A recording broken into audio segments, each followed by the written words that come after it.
Awesome. Great question. I usually go with contractions.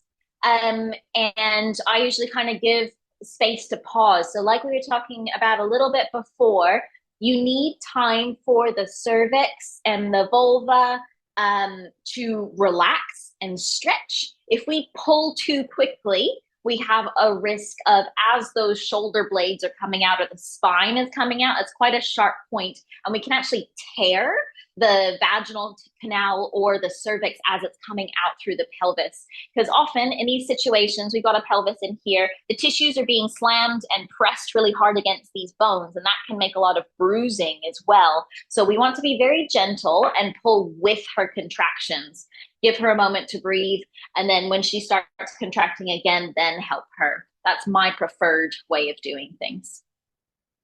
If they're little, and they come easily. Generally, everything should come easily. So I didn't want to put any text on the slide that says how hard to pull, because I didn't want someone to say, oh, I pulled that way and then I pulled its leg off.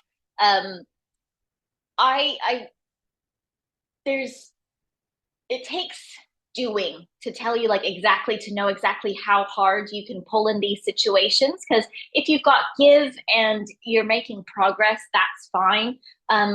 How hard I pull, I was kind of pulling on my own fingers. And if you can pull on your own fingers just to crack your knuckles, that's generally the amount of strength you need. You should never have more than two people, like a person each leg. That's not a thing we want to do in small ruminants. You might need it in the calf, but not for our lambs or our kids. So the power of yourself, and usually just, you shouldn't be straining too hard. So it is a thing that you have to learn by feel sometimes.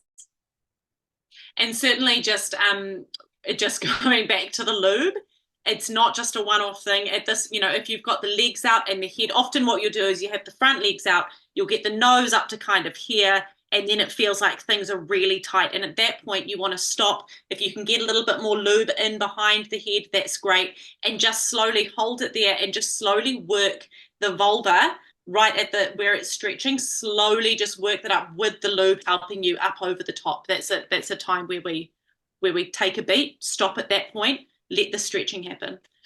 That's it. Yeah, you don't want her tearing. Yeah, that's a great, hold on a second.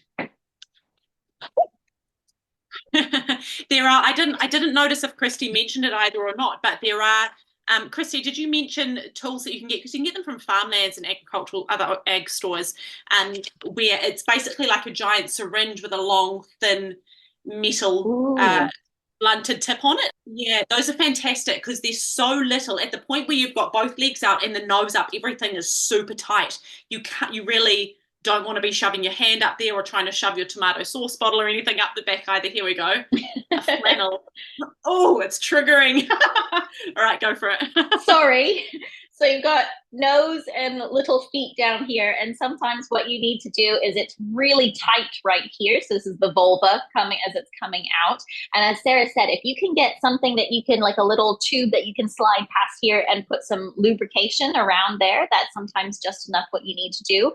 And sometimes what I do is just very gently work my hand here and just leave it and just take a breath, wait for it to stretch, and then just a little bit of a little bit more, and just very gently stretch those tissues. And whenever I'm teaching vet students, it's mittens, not gloves. So try to keep your hands as together as you can, because these tissues can be very friable and fragile, and you might accidentally put your fingers through. So try to have flat hands as you're reaching in, and just very gently letting that tissue kind of expand, and then you can push it back a little bit as you go, and then that happens.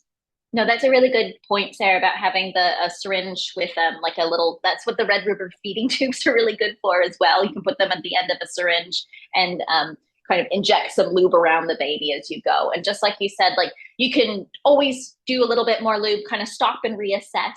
And if you need a little bit more, always go for it.